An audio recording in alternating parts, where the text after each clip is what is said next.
आज देशाने केवळ एक महान शिल्पकार नाही तर भारताच्या आत्म्याला दगडात घडवणारा कलाकार गमावलाय, ज्यांच्या हातांनी दगडाला इतिहास दिला, लोखंडाला ओळख दिली आणि भारताला जगासमोर उभं केलं। तेच श्रीराम वी सुतार आज पंचतत्वात विलीन झाले। नोएडा सेक्टर 94 येथील अंतिम निवास स्मशानभूमीत त्यांच्यावर राजकीय सन्मानासह अंत्यसंस्कार पार पडले। या अखेरच्या प्रवासात केंद्रीय मंत्री रामदास आठवले स्वतः उपस्थित होते। त्यांनी सुतारजींना श्रद्धांजली अर्पण करत भारताच्या सांस्कृतिक ओळखींचा कणा असल्याचं म्हटलं। श्रीराम सुतार हे नाव फक्त एक नाव नाही, ते एक युग होतं। स्टॅच्यू ऑफ युनिटी सारख्या जगातील सर्वात उंच पुतळ्यातून त्यांनी सरदार पटेलांना अमरत्व दिलं आणि भारताला जागतिक नकाशावर अभिमानानं उभं केलं।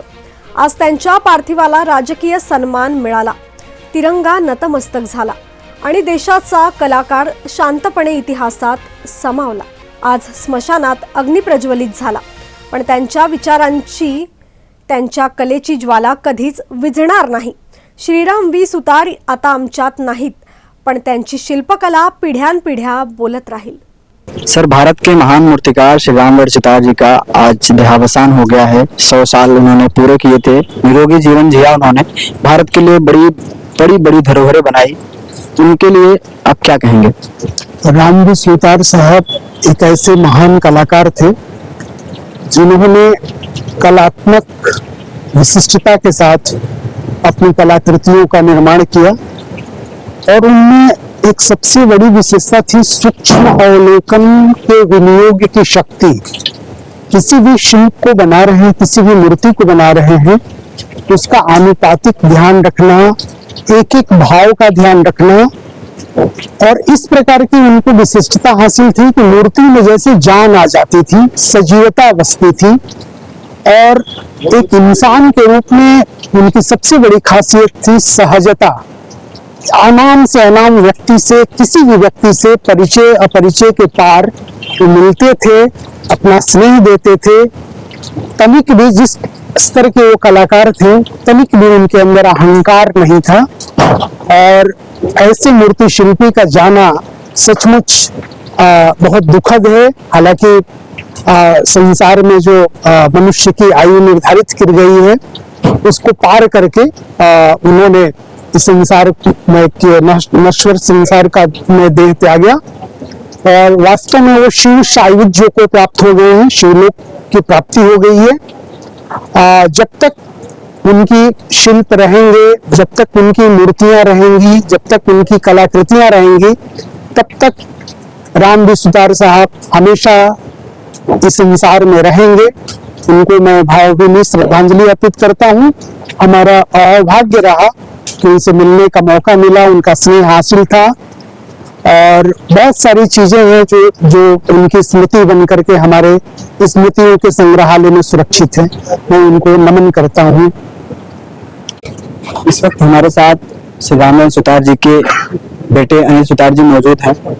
सर, मैं आपसे जानना चाहूंगा कि सर 100 साल पूरे कर चुके थे, लेकिन अचानक से उनका तबीयत खराब हुआ। कब हुआ, कैसे हुआ? वैसे वो बहुत अच्छी सेहत थी उनकी और सितंबर तक वो अच्छी तबीयत थी और हम लोग राष्ट्रपति जी के यहाँ भी मिल के आए उनसे। तो उसके बाद अचानक उनकी तबीयत खराब हुई और करीब 1.5 महीने के लिए वो आईसीयू में रहे और आईसीयू में रहने के बाद उनकी और थोड़ी तबीयत खराब हुई।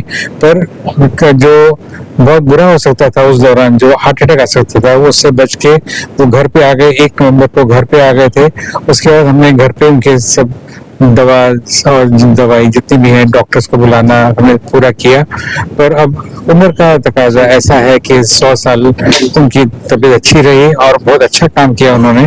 पर भगवान की जैसी इच्छा, आज 100 साल होने के बाद भी 10 महीने और वो रहे और आज रात को, आज सुबह 1:30 बजे उनकी तबीयत बहुत खराब हुई। उनका ऑक्सीजन लेवल बहुत कम हो गया, बीपी बहुत कम हो गया और उनको हार्ट अटैक आके उनकी डेथ हो गई। अब भगवान की जो इच्छा है, हम तो उसके आगे कुछ नहीं कर सकते। मैं इतना ही कहूँगा, जो उनका काम था, आगे जो उनके नाम से जो काम मैं कर रहा हूँ, मैं पूरी अपनी लगन से, मेहनत से काम करूँगा और उनके जो रखे हुए जो पुराने काम है वो पूरे करूँगा। और भी पिताजी के जैसे जितने काम हो सके, अच्छे काम हो सके, मैं करने की कोशिश करूँगा। सर वो बहुत ही जिंदा दिल इंसान थे। वो कहते थे चलती का नाम गाड़ी। वो कहते थे अगर गाड़ी रुक जाएगी तो फिर चलना बंद हो जाएगा। उनका कहना ये था कि जब तक इंसान चलता रहेगा, काम करता रहेगा, तभी उसकी जिंदगी रहेगी। हमेशा ऑफिस में ही आते थे। हाँ, और परसों भी ऑफिस में जाके आए और सब लोगों से मिले और उनको आशीर्वाद दिया उनको। और सब लोग बहुत खुश थे कि आए वो स्टूडियो में। 2 घंटे रुके और फिर वापस घर आ गए। पर आने के बाद कल अचानक उनकी तबीयत खराब हो गई और ऑक्सीजन सुबह से लेकर 80 पर आ गया था। हमने बहुत ऑक्सीजन लगा के और सब दवाइयां देके कोशिश करी, पर रात को 1:30 बजे उनका देहांत हो गया। सर जब मैं उनसे मिला था तो उन्होंने उनसे पूछा था, जब उनका 100 साल पूरे होने वाले थे, तो उन्होंने हमसे कहा था कि हम फिर भी ऑफिस आते 5 से 6 घंटा काम करते हैं। और हमसे उनसे जब बात की तो कह रहे थे कि चलती का नाम गाड़ी, और इस तरीके से उन्होंने हमें मोटिवेट किया था। जी जी, बिल्कुल सही है। वो इंसान जब तक चलता रहेगा, काम करता रहेगा, बिजी रहेगा, तब तक उसके दिमाग भी ठीक चलता रहेगा और पूरे हाथ पैर भी ठीक चलते रहेंगे। जिस दिन आदमी रिटायर हो जाता है और घर पे बैठ जाता है तो हाँ, और वो योगा करते थे, बचपन से योगा करते आए थे और अभी 3 महीने पहले तक वो योगा करते थे। और जितना भी हो सकता था बेड पे बैठे बैठे शाम को ऑफिस से आने के बाद 1 घंटा योगा करते थे और इसलिए उनकी तबीयत बड़ी अच्छी रही। उनको ना तो कोई बीमारी थी ना कुछ था। हाँ सर, तो मैं मिला था कोई डायबिटीज नहीं, ब्लड प्रेशर नहीं, शुगर नहीं, कुछ नहीं था उनको। 100 साल में लोग जी। जी जी, बिल्कुल।